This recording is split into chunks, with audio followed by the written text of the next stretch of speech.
একবার চলতরিতের মুয়াজ্জিন তুমি জাস্ট বলবা আমি তোমাদেরকে কতটুকু পড়াইছি। বলো মুয়াজ্জিন। সমান্তরাল সমবায় পর্যন্ত সমান্তরাল সমবায় পর্যন্ত পড়াইছি। তার মানে আমি তোমাদেরকে তড়িৎ বিভাজন বা বিভব বিভাজন এগুলো কিছু শিখাইতে পারিনি। কারেন্ট তড়িৎ বিভাজন শিখিয়েছেন। হ্যাঁ, তড়িৎ বিভাজন I1 I2 I3 কিভাবে বের করতে হয় শিখিয়েছি। ওকে শিখাইছি, কিন্তু V1 V2 V3 বের করা শিখাইতে পারিনি সময় স্বল্পতার কারণে। তো V1 V2 V3 টা আগে দেখাই, তারপরে বাকিটাতে যাচ্ছি। তো বিভবটা বিভাজিত হয় কোন সমবায়ে? শ্রেণী সমবায়ে না সমান্তরাল সমবায়ে? স্যার বিভব প্রমাণিত হয় শ্রেণী সমবায়। ওকে ফাইন, পজ করো না। তো শ্রেণী সমবায় যদি হয় তাহলে একটা শ্রেণী সমবায় আমরা তৈরি করি, এরকম অনেকগুলো হইতে পারে। তো ফার্স্টে আমি দুইটা দিয়ে দেখাই বরাবরের মতো। ওকে স্টার্ট করো। তো আমি এই যে এই রোধের দুই প্রান্তের বিভব পার্থক্য, দুই প্রান্তের বিভব পার্থক্য, এটা নিয়ে কাজ করব যে কিভাবে আমরা V1 বের করতে পারি, কিভাবে V2 বের করতে পারি যদি পরীক্ষার হলে আসে। এটা খুব সহজ।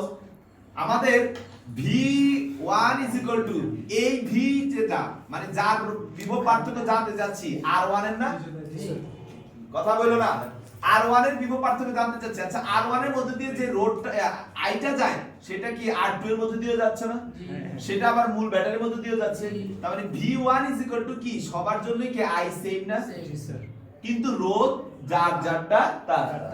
এখন I আবার আমরা কি জানি V ডিভাইডেড বাই V বলতে কি তার সাথে যতগুলা রোধ শ্রেণীতে আছে ওই রোধগুলো এবং আমাদের বর্তনী যে V, তাহলে ওই রোধগুলোর তুল্য রোধ। তাহলে শ্রেণীর V কোনটা মানে যে এটা মেইন তাহলে এই ভিটাই সেটা।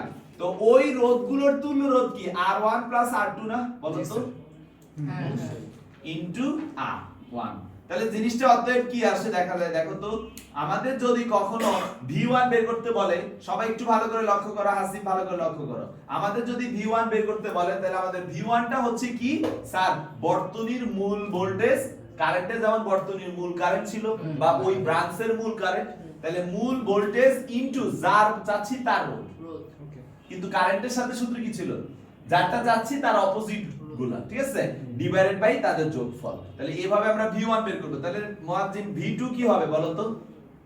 V2 V R2 divided by R1 plus R2। তাহলে রিশাদ যদি ভাইয়া এটা দুইটা রোধের না হয়ে তিনটা রোধের হয় তাহলে কি হইতে পারে? R1 R2 R3। তাহলে V1 কি হইতে পারে স্যার? V1 আগের মতো I R1। স্যার I মানে কি বর্তনীর মূল বিভব ডিভাইডেড বাই তুল্য R। তুল্য R কত? R1 plus R2 plus R3 into এখানে R1। তাহলে V1 তাহলে ফাইনালি কি আসছে? মূল বিভব ইনটু যারটা চাচ্ছি তার রোধ ডিভাইডেড বাই রোধগুলোর যোগফল, যতগুলো রোধ আছে। তাহলে V2 কি হবে Hasib? V R2 R1 plus R2 plus R3। V3 কি হবে? V R3 R1 plus R2 plus R3। তাহলে এইভাবে যতগুলা থাকতো শ্রেণীতে আমরা ততগুলোর জন্য করতে পারতাম। কনসেপ্ট কি ক্লিয়ার? ওকে, এইভাবে আমরা V1 V2 V3 বের করব। এগুলোর শর্টকাট ইন্টারমিডিয়েটে তোমরা এগুলো ব্যবহার করে অঙ্ক সলভ করো, কোনো সমস্যা নাই। আমি ম্যানুয়ালও শিখাবো আজকে সার্কিটে। হ্যাঁ, এগুলো না দেওয়া পড়লে তুমি ম্যানুয়ালি করতে চাচ্ছ, নো প্রবলেম আপু, বাট আমার কথা হলো না দিলে কোনো সমস্যা নেই, কিন্তু তোমার নলেজের বাইরে যেন না থাকে। তুমি কিন্তু পারতে হবে, জানতে হবে, প্র্যাকটিস করতে হবে, কথা শেষ। তোমাকে বড় একটা সার্কিট যদি আমি এক্সিকিউট দিই তখন কি করবে? জবাব দাও। তখন কি লাগবে না? লাগবে। সমান্তরালের তুলনায় এটা একটু সহজ। এটা তো একদমই সিম্পল। কারেন্টের তুলনায় সমান্তরাল না, মানে কারেন্টের তুলনায় বিভবের V1 মানে ব্রাঞ্চটা বের করা সহজ।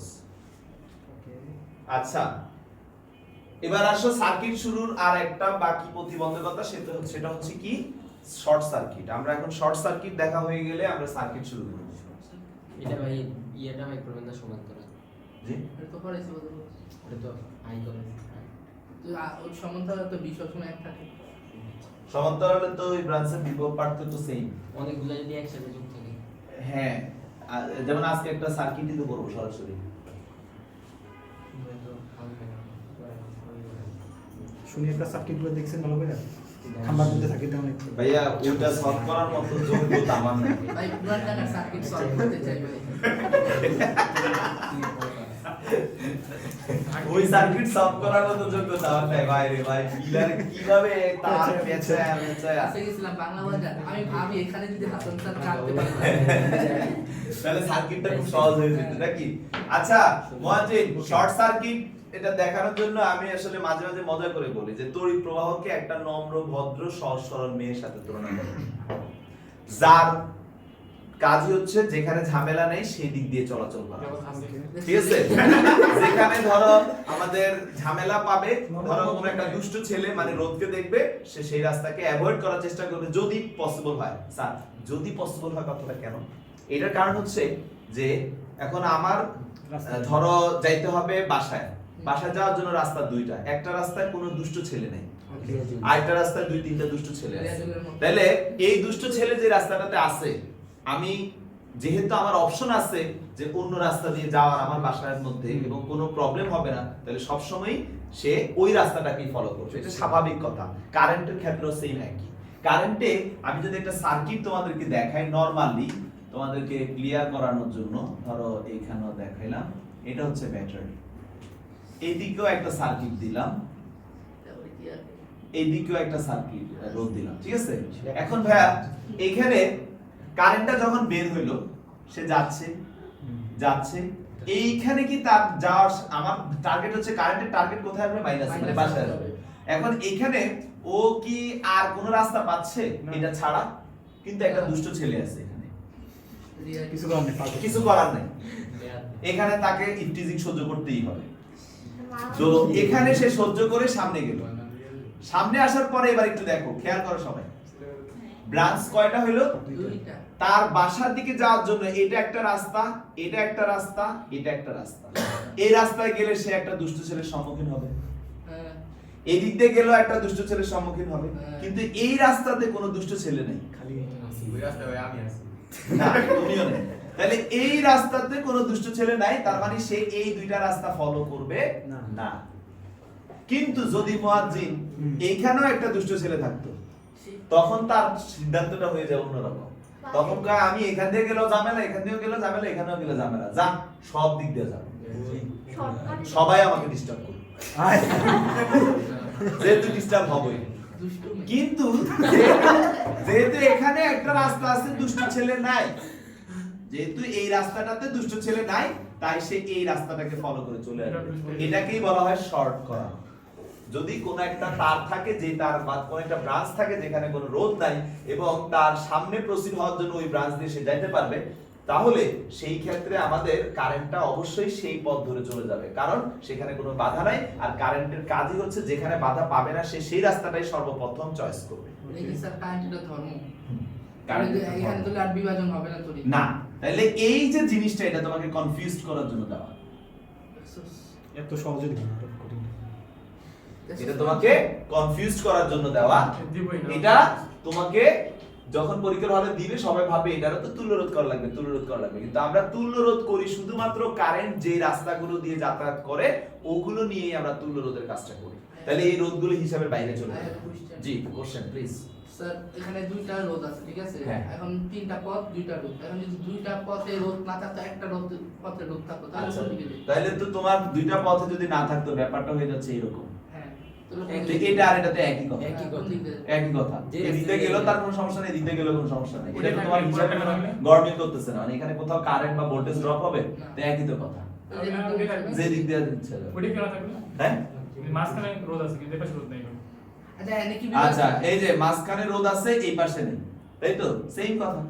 আচ্ছা, এই এখানে- দিক দিয়ে গেলেও তো কারেন্টের কোনো ড্রপ হচ্ছে, ভোল্টেজ ড্রপ হবে, না না একই তো তার। স্যার এই দিক দিয়ে গেলেও ভোল্টেজ ড্রপ হবে না। হ্যাঁ, এখানে next। কি বিভাজন হবে? না, কোনো বিভাজন হবে না তো, কারণ বিভাজনটা হয় রোদের উপর ভিত্তি করে। রোদের উপর ভিত্তি করে। এইখানে কোনো বিভাজন হবে না, হয় সে এই রাস্তা দিয়ে আসবে, না হয় সেই রাস্তা দিয়ে আসবে, কোনো বিভাজন হবে না। আর তুমি একই জায়গায় দুইবার শর্ট করবে কিভাবে? মানে তোমাদের চিত্রতে মনে হচ্ছে অনেক কিছু। তুমি একটা তার, এটা একটা তার, জি। এটার এই মাথা থেকে একবার এমনি আনবা, এই মাথা থেকে একবার এমনি আনবা, ব্যাপারটা এইটা কিন্তু বাস্তবে। তারের এই মাথা থেকে একটা তার বের করে এখানে আনছো, আবার এই মাথা থেকে একটা তার বের করে এই মাথা, মানে একই জিনিসটা এই দিক দিয়ে আনছো, এই দিক দিয়ে আনছো। তো এটা কি মানে চিত্রতে দেখে মনে হচ্ছে, কিন্তু বাস্তবে গেলে কি হবে, তারের দুই মাত্রা একই ভাবে কানেক্ট করছে। ওকে, সো এইটাই হলো ব্যাপার। ঠিক আছে হাসিক, জি তাহলে আমরা কি শর্ট সার্কিট বুঝতে পারছি? তাহলে শর্ট সার্কিটের কাজ হচ্ছে তোমাকে দেখা দেওয়া যে তুমি এই সব জায়গাতে যায় না, তুমি এই রাস্তা দিয়ে চলে যাও। স্যার শর্ট সার্ভিসের লাভ কি? শর্ট সার্কিটে লাভ হচ্ছে অনেক সময় আমাদের রোধকে ডাইভার্ট করে। যেমন আমি তোমাদের দেখাইছিলাম একবার যে মিটারের ভিতর দিয়ে আসলে মিটারের ভিতর দিয়ে না আইনা আমি বাইরে দিয়ে টানিয়ে দিতেছি, শর্ট করে দিচ্ছি। ও ঠিক আছে? শর্ট সার্ভিস বুঝতে পারলে আচ্ছা। জোড়া খাওয়ার তো সম্ভাবনা নাই। হ্যাঁ না। আছে, অবশ্যই আছে। বিদ্যুতে যারা চাকরি করে এরা তো এরকম অনেক অনেক অনেক শর্ট সার্কিট শিক্ষাই চাকরিতে ঢুকছে। মানে স্যার বলতে যেতেছি যেমন রোদ যদি বেশি থাকে তড়িৎ প্রবাহ বেশি হবে। আপনি বলছেন যত বাধা হবে মানে পার্থক্য বেশি হয়। পার্থক্য বেশি করতে পারলে আমাদের আবার এমন না যে এত বেশি করে ফেলবো যে আমার বিদ্যুতে যেতে পারবে না। ও ঠিক আছে, কথা বুঝো নাই? বুঝছি। আচ্ছা, তো আমাদের শর্ট সার্কিটের এরকম ভাবে মানে আমরা সার্কিট সলভ করতে গেলে এরকম কিছু শর্ট সার্কিট নামক একটা বিষয় আমরা সম্মুখীন হব। সেই ক্ষেত্রে আমাদের কাজ কি হবে বুঝতে পারছি? আচ্ছা, আমাদের এখন- এরকম হতে পারে যে একটা বর্তনী একটা দিয়ে বলবে এটা শর্ট সার্কিট লাইফ এরকম। না এরকম কোনো ইয়া দিবে না। তোমাদের বর্তনীতে এরকম একটা তার টানা থাকবে, তোমাদের বুঝতে হবে যে এখন তুল্য রোধ করতে গেলে কাকে কাকে বাদ দিবা, বুঝতে হবে। আমি যেটা দেখাইছি এর চেয়ে ছোট আসে। হ্যাঁ বলো। চুরি লাইনে ধরা খেলে কি হয়? চুরি লাইনে ধরা খেলে অঙ্ক হয়। তারা দেখা যাবে তুমি 1 মাস ধরে চুরি করছো, হয়তো তুমি 1000 টাকা চুরি করছো, ওরা কিন্তু আপনি বিগত অনেক দিনের তো প্রায় কয়েক লাখ টাকার মামলা দিয়ে দেবে। ঠিক আছে? তুমি 1000 টাকা চুরি করতে গিয়ে কয়েক লাখ টাকার মামলা দিতে পারবে। ওকে, তো বিসমিল্লাহ দিয়ে সার্কিট সলভ করবে এখন। আর কারো কোনো কথাও শুনতে চাচ্ছি না, সবাই একটু দেখবেন, বুঝবেন, শিখবেন। ম্যানুয়ালি দেখাবো, শর্টকাট দেখাবো, সবকিছু দেখাবো, ইন ডিটেইলস দেখাবো। ওকে, ওকে আচ্ছা। আপনারা 9 10 এ করছেন আমি জানি, সো আপনাদের করা সার্কিটই আমি করাবো। আমি এখানে একটা রোধ দিলাম 68 ওহম, দেখো দেখেন এখানে একটা রোধ দিলাম 5 ওহম, এটা R2, এটা এত বেশি। এটা R1, একজন এইখানে একটা রোধ দিলাম 30 ওহম, সেটা ভাই এইখানে একটা রোধ দিলাম, এইখানে একটা রোধ দিলাম, এটা R3, এটা R4 5 ওহম, R5 হচ্ছে এটাও 5 ওহম, এইখানে একটা রোধ দিলাম 12 ওহম। এবার একটা ব্যাটারি লাগায় দেই, এই এটা একটা সার্কিট আঁকলাম আমি তোমাদের জন্য। ঠিক আছে, সুন্দর। তো এই সার্কিটটার মধ্যে কি কি কোশ্চেন আমি তোমাদের জন্য রাখতেছি, কোশ্চেনগুলো দেখো। সর্বপ্রথম তুল্য রোধ কত? উদ্দীপকের সার্কিটের তুল্য রোধ কত? First question. সেকেন্ড কোশ্চেন হচ্ছে তড়িৎ প্রবাহ কত বা মূল তড়িৎ প্রবাহ কত বা আই কত? থার্ড কোশ্চেন হচ্ছে এখান থেকে তোমরা আমাকে I2 বের করে দিবে, অর্থাৎ ব্রাঞ্চ কারেন্ট বের করবে। ব্রাঞ্চ কারেন্ট বুঝো তো, যেখানে কারেন্ট বিভাজিত হয়, শাখা কারেন্ট তৈরি করে। এবার বুঝতে পারছো মনোযোগ? তাহলে কোথায় আছে শাখা কারেন্ট বলো তো? এখানে আছে, এখানে আছে, এখানে আছে। তাহলে ব্রাঞ্চ কারেন্ট I2, I3 আর IS আইএস কত? কত কি? এখানে দেখো দুইটা কিন্তু শ্রেণীতে আছে। ও তাহলে এই ব্রাঞ্চটা কিন্তু IS একটা তুল্য রোধ তৈরি করবে। ঠিক আছে নজরুল? তো 4 নম্বরে V1 VP V6 কত? V1 মানে এইটার সাথে শ্রেণীতে এটা আছে, এই পুরোটাকে করলে একটা সলভ হবে প্যারালাল থেকে, সেটা আছে শ্রেণীতে আর এটা আছে শ্রেণীতে। তাহলে শ্রেণীতে টোটাল কয়টা আছে? 3টা। একটা V1, এটা হলো VP আর এটা হলো V6। বুঝতে পারছি? জানতে চাচ্ছি। 5 নাম্বার হচ্ছে উদ্দীপকের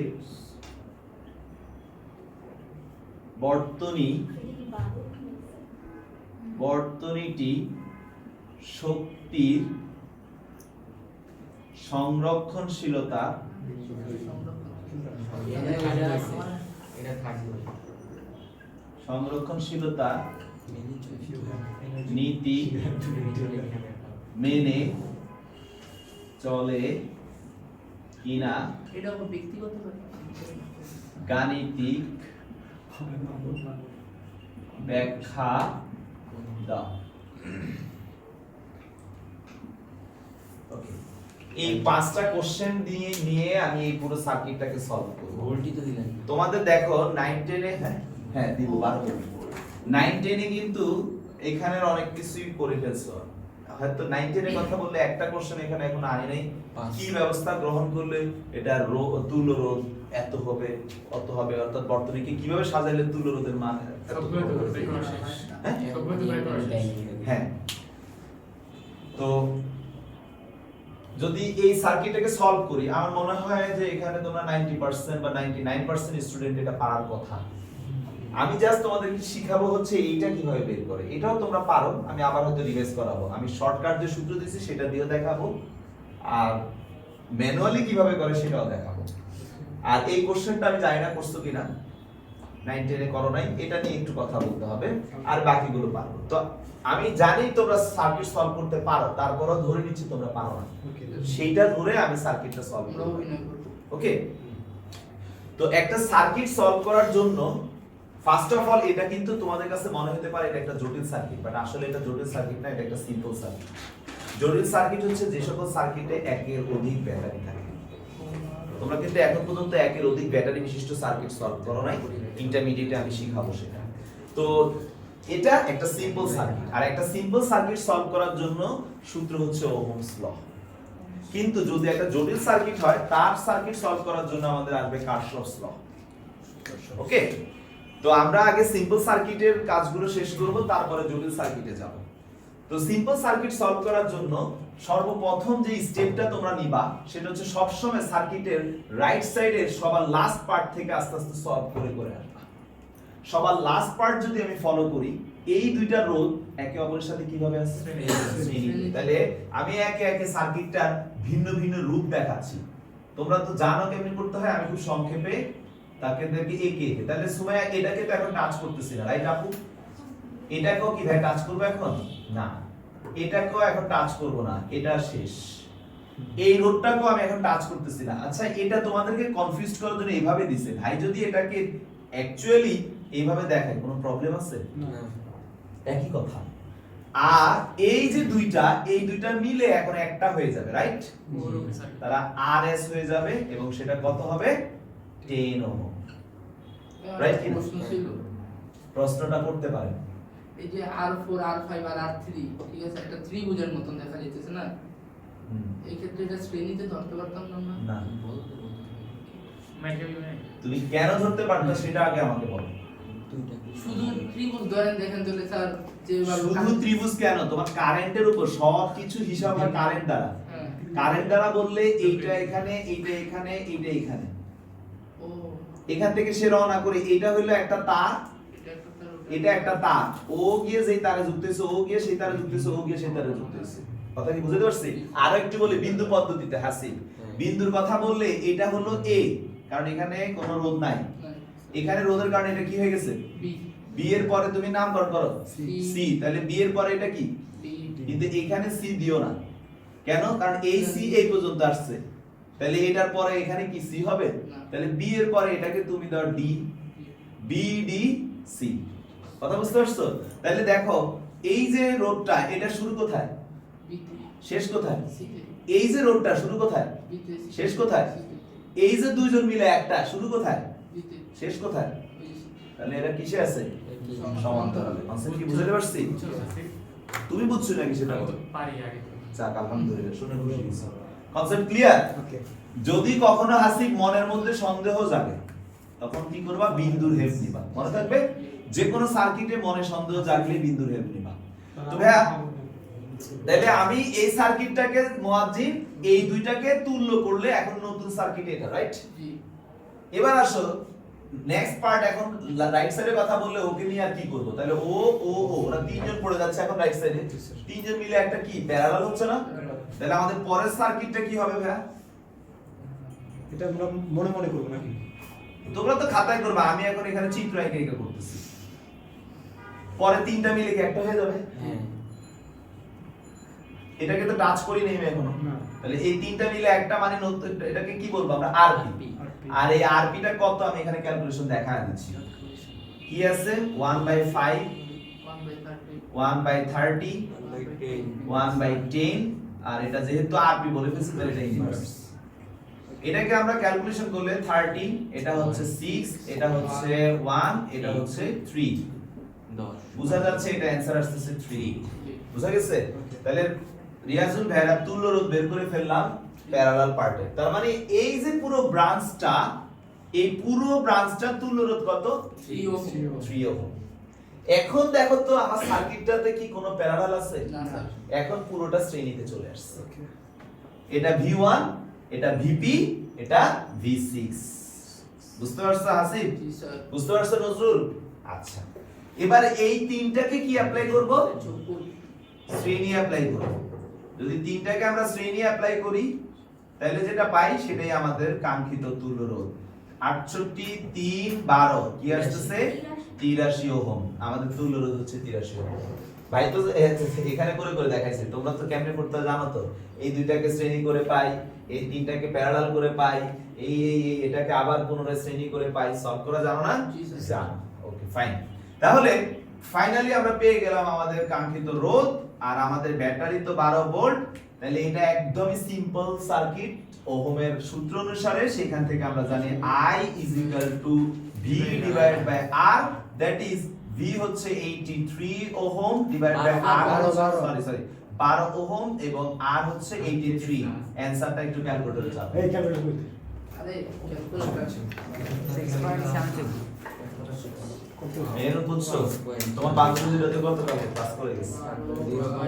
0.144 0.144 57 57 8 AMP। কথা কি ক্লিয়ার? এই রিয়াজুল অথবা বড় হাতের হ্যাঁ রিয়াজুল তুল্য রোধ বের করছি, পুরোটা কি বুঝছো কিভাবে বের করছি? জি স্যার। আপনি স্যার জাওয়াত বুঝছেন? আরাফাত বুঝছেন? আচ্ছা, তড়িৎ প্রবাহ বের করছি, কিভাবে বের করছি বুঝছেন? অবশ্যই। এবার আসেন ব্রাঞ্চ কারেন্ট বের করব। আমি আপনাদেরকে ব্রাঞ্চ কারেন্টের এখন যেটা শিখাবো সেটা হচ্ছে ম্যানুয়াল, আর শর্টকাট সূত্র তো শিখাই ফেলছি। ব্রাঞ্চ কারেন্টের সূত্র, শাখা কারেন্ট বের করার নিয়মটা কি তোমরা একটু ভালো করে লক্ষ্য করো। আমি কথাগুলো বলবো, মন মগজে গাইথা নিও। আর আজকে এটা ভিডিও করার উদ্দেশ্যটাই হচ্ছে সার্কিটের বেসিক সলভ সিস্টেমটা যেন মাথায় থাকে, না বুঝলে আবার দেখবা মনে করবা, এই আর কি। এখন আমরা শাখা কারেন্ট বের করব। শাখা কারেন্ট, ব্রাঞ্চ করো। তো যদি শাখা কারেন্ট বের করতে হয়, শাখা কারেন্ট বের করার লজিক হচ্ছে ওই শাখার, ম্যানুয়ালটা দেখাচ্ছি কিন্তু সাবিকুন, ওই শাখার বিভব পার্থক্য ডিভাইডেড বাই শাখা কারেন্ট কি কার বের করব? I1 এর, না হয় I2 এর, না হয় I3 এর, যার বের করব তার রোধ। আচ্ছা। ঠিক আছে? ওই শাখার বিভব পার্থক্য ডিভাইডেড বাই ওই শাখার রোধ। নির্দিষ্ট রোধ। নির্দিষ্ট কথাটা দ্বারা বুঝাচ্ছি কি? স্পেসিফিক। স্পেসিফিক যারটা চাচ্ছি তার রোধ। কারণ আমি I1 এরটা চাচ্ছি, আমি কি I2 এর রোধ ব্যবহার করব? আচ্ছা, এটা মূল ব্যাপারটা সূত্র হচ্ছে না। এইটা। ঠিক আছে? এটা হচ্ছে একটা শাখা কারেন্ট বের করার সূত্র। তো এখন হাসিব পরে লেখালেখি করা, আমি কিছু বুঝবো না। তাহলে এই যে শাখা কারেন্ট বের করব, ওই শাখার নির্দিষ্ট রোধ, তাহলে আমি R2 মানে I2 যেটা বের করতে চাচ্ছি, তাহলে সেটা কি R2 এর কথা বলতেছি না? তো রোধ তো আমার আছে, কিন্তু বিভব পার্থক্য কি তোমার জানা আছে? কথা বলো, বিভব পার্থক্য কি জানো? না। বিভব পার্থক্য জানো। তাহলে আগে তোমার ম্যানুয়ালি করতে গেলে বিভব পার্থক্য বের করতে হয়। কথা বুঝতে পারছি? Okay. এই বিভব পার্থক্য আমরা কিভাবে বের করি? পুরো সার্কিটটাকে যতগুলা প্যারালাল আছে সলভ করার পরে যেই শাখার জানতে যাচ্ছে ওই শাখার বিভব পার্থক্য, তার মানে কি ওই শাখার বিভব পার্থক্য তো পাই শ্রেণীতে না? তাহলে ওই শাখার বিভব পার্থক্য মানে এই যে এইটা, আচ্ছা এখান থেকে না, তার মানে এই যে এইটা জানতে চাচ্ছে। কথা বুঝতে পারছো? কারণ বিভব পার্থক্য তো সবার সমান। এটা মানে কিন্তু এই যে এটার যে বিভব পার্থক্য, এটার যে বিভব পার্থক্য, এটার যে বিভব পার্থক্য সবগুলো সমান না? তাহলে এদের প্যারালাল করে আমরা তার বিভব পার্থক্য বের করব, দ্যাট ইজ ভিপি বের করতে হবে। কথা বুঝতে পারছো? তাহলে ভিপি কিভাবে বের করব? তোমরা তো জানো প্রত্যেকটার মধ্যে দিয়ে কি সমান পরিমাণ কারেন্ট যায় না সাবিকুন? তাহলে ভিপি ইজ ইকুয়াল টু কি হবে? I, কিন্তু কার চাচ্ছি? ওর, তাই ওর রোধ I আর কথা কি বুঝতে পারছি? ওকে IR তাইলে VP যদি IRP হয়, I কত পাইছি আমরা? 0.14457 ইনটু RP হচ্ছে 3, কত আসে হাসিব? 573 আমি করতে পারছি না। 0.43371 43371 ভোল্ট পেয়ে গেলাম না ওই শাখার বিভব পার্থক্য? জি স্যার। জি তাহলে এবার আমরা I1 বের করি। দেখো তাহলে অতএব I1 is equal to কি? এই যে শাখার কারেন্ট, তাহলে বিভব পার্থক্য, তাহলে বিভব পার্থক্য কত? VP ডিভাইডেড বাই ওই শাখার নির্দিষ্ট রোধ I1 এর চাচ্ছে, তাহলে তার নির্দিষ্ট রোধ কি? R1। তাহলে VP কত পাইছি মুয়াজ্জিন? 0.43371 ডিভাইডেড বাই R1 হচ্ছে 5। দেখ মান বলো। 0.086742 0.086742 742 অ্যাম্পিয়ার। তাহলে I2 4 2 তাহলে I2 কত হবে? আর 1 কি? স্যার ওই শাখার বিভব পার্থক্য, ওই শাখার বিভব পার্থক্য কত মুয়াজ্জিন? স্যার সম একই তো হবে তো VP হ্যাঁ কিন্তু চেঞ্জ হবে কি? ওই শাখার নির্দিষ্ট রোধ, যারটা চাচ্ছি তার রোধ I2 চাচ্ছি, তার মানে R2 দিব, R2 হচ্ছে 30। তাহলে আচ্ছা VP divided by R2, I2 যখন বলবো R2, তাহলে 0.433 হাসিব ক্যালকুলেশন করে ফেলো, ডিভাইড বাই 30 কত আসে? 0.0144 0.0142 44 4244 444 0144 57 57 অ্যাম্পিয়ার। তারপরে I3 রিয়াজুল কি হবে স্যার? ওই যে ওই শাখার বিভব পার্থক্য, that is BP divided by তার রোধ, তার মানে R3 কি হবে? 0.43371 ডিভাইডেড বাই তার রোধ কত? R3 বলতে কি? R3 না, আমি RS বলছি না, IS সরি, কারণ ওরা তো আবার ওদের তো আবার আরেকটা তুল্য রোধ আছে, শ্রেণীতে আছে। তাহলে কত? 10 কত আসে? 0.043371 AMP। তো তুর্য সরি ঋষাদ, এই যে I1 I2 আর IS মানে কি? এ হলো সরি এ হলো I2, এই হলো I3। আচ্ছা তাহলে এটা তো হবে I3, এটা হবে I2, বলছ নাই কেন? আমি তো বলছি ওকে, তাহলে এটা হলো I2, এটা হলো I3 আর এটা হলো IS, রাইট? জি তাহলে এই যে I2 I3 আর IS এই তিনটাকে একত্র করলে কি মূল কারেন্ট I হওয়ার কথা কিনা? হওয়ার কি থাকে কথা কিনা? একটু চেক করে দেখো তো হয় কিনা। জলদি করবেন, আমি পারছি না। আমি চেক করতেছি কারণ আমি হাসান স্যারকে বিশ্বাস করি বিশ্বাস না আমি বিশ্বাস করি না। 01 আশ্চর্য মিলে গেল কেন আচ্ছা ঠিক আছে, এবার আসো ভাই, এটা তো ম্যানুয়ালি দেখেছি তাই না সুমা? ম্যানুয়ালটা কি ক্লিয়ার হয়েছে তোমরা? Okay. আচ্ছা শর্টকাট সূত্র দিছিলাম না? জি তিনটা রোধের জন্য শর্টকাট সূত্র মঞ্চনে এসে দেখা যায়। দেখা যায়। শর্টকাট সূত্র কি ছিল? ধরো I2 এর কথা যখন বলতেছি, I2 তার মানে এই ব্রাঞ্চের মূল প্রবাহ তো আমরা জানি I, রাইট? আর I2 বাদে বাকি কে কে আছে? R3 আর RS না? হ্যাঁ R3 তাহলে R3 কত? RS R3 এবং RS divided by R2 R3 R3 RS R2 RS R2, right কি না আপু? তো মানগুলো কি যদি আমরা কাজ করি, I হচ্ছে 0.14457 ইনটু R3 হচ্ছে 30 আর S হচ্ছে 10 আর এখানে R2 হচ্ছে কত? 5 আর এটা হচ্ছে 30, 150 প্লাস 30 আর RS হচ্ছে 10 মানে 300 প্লাস 10 আর 5 50। একটু ক্যালকুলেশন করো I2 কত আসে? এটা হচ্ছে আমাদের শর্ট, যেটা আমরা সূত্রটা কারেন্ট ডিভাইডিং রুল দিয়ে সূত্র যেটা বের করছিলাম, সূত্র দিয়ে চেক করতেছি সেম আসে কিনা। জি স্যার 0.086742 ফ্যান এসি হ্যাঁ ঠান্ডা লাগতেছে? 25 আচ্ছা 25 দিয়ে কি আসে হাসিব? অফ করে দেন 0.086742 অফ করে দেন আগেরটার মতোই ওই যে স্যার I2 0.0867 তার মানে কি আসছে? জি স্যার তাহলে তোমরা যাদের ম্যানুয়াল পছন্দ তারা ম্যানুয়ালি করবা, যারা সূত্র দিয়ে করতে চাও তারা সূত্র দিয়ে করতে পারো। আমি দুইটাই দেখা দিলাম, ঠিক আছে কিনা? সূত্র ঠিক আছে না? আসে। সূত্রটা কখন হেল্প করবে জানো? MCQ ওই যে বলছি এমসিকিউ তে যদি এই সার্কিট দিয়ে বলো ওই কারেন্টটা বের করো তখন কিন্তু লাগবে। ওকে, তাহলে আপনারা কিন্তু শিখে ফেললেন কিভাবে I2 কিভাবে I3 কিভাবে IS আমি বের করছি, অর্থাৎ একটা কারেন্ট যেখানে ভেঙে যাবে ভাঙার শাখাগুলোর কারেন্ট কিভাবে বের করতে হয় মুয়াজ্জিন পারবি তো এখন থেকে ইনশাআল্লাহ। আজকে এই সার্কিট পারস আবার করবি এইভাবে ম্যানুয়ালি করবি, এইভাবে সূত্র দিয়ে করবি, সবকিছু মাথায় সুন্দরভাবে সেট থাকতে হবে। স্যার আমি ম্যানুয়ালি করব, তাহলে কি আমার সূত্র শেখার দরকার আছে? হ্যাঁ শেখার দরকার আছে, কোনো স্থান নাই। সব জানতে হবে। তাহলে আমাদের 3 পর্যন্ত শেষ, আর বাকি কিছু নাই, বাকিটা খুব সহজ দেখা যাচ্ছে। স্যার 3 আর 4 তো একই রকম। হ্যাঁ আমি 4 বললেই 5 শেষ, মানে 3 না 4 আর 5 একই কোশ্চেন। 4 আর 5 রিয়াজুল বুঝবো ভাইয়া? ছবিটা তুলি তো আছে।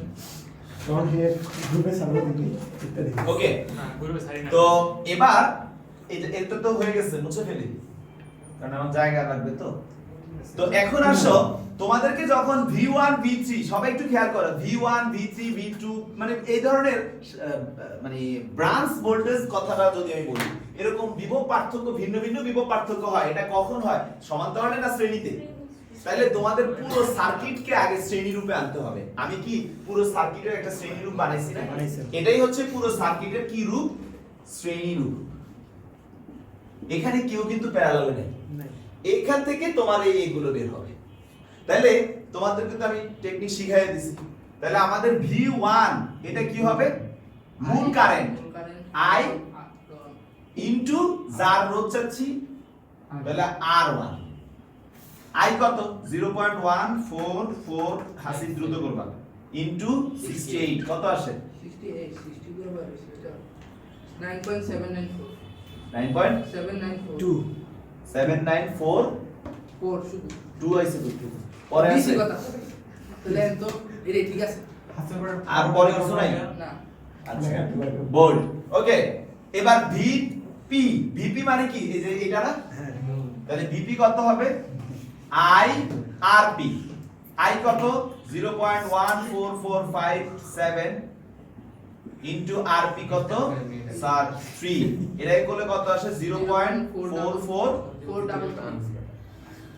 433 হ্যাঁ 71 71 ভোল্ট। এবার আসো V6, সেটা IR6 কত আসে? 0.1445 ইনটু 12 কত আসে? 1.73484 ভোল্ট। এই যে V1 মানে কি? যে আমার 12 ভোল্ট যখন এখানে আসছে, এটার মধ্যে ঢুকার সময় সে 12 ছিল, কিন্তু বের হয়েছে কত? 9.7 স্যার না, ও খেয়ে ফেলছে, এটা কিন্তু ও কতটুকু নষ্ট করছে সেটা বের করছে। আচ্ছা। তাহলে 12 থেকে মাইনাস করো। 12 থেকে মাইনাস করব ওটা 2.206 2.206 তার মানে ঢুকতে 12, বের হইছে 2.206। এবার এটাতে ঢুকছে 2.206, বের হচ্ছে কত? এটা মাইনাস করো।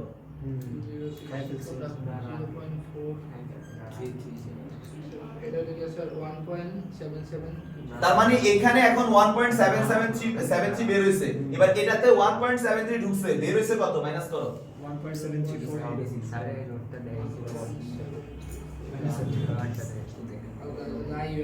0 হয়ে গেছে। তার মানে সে শক্তির সংরক্ষণশীলতার নীতি মেনে চলতেছে।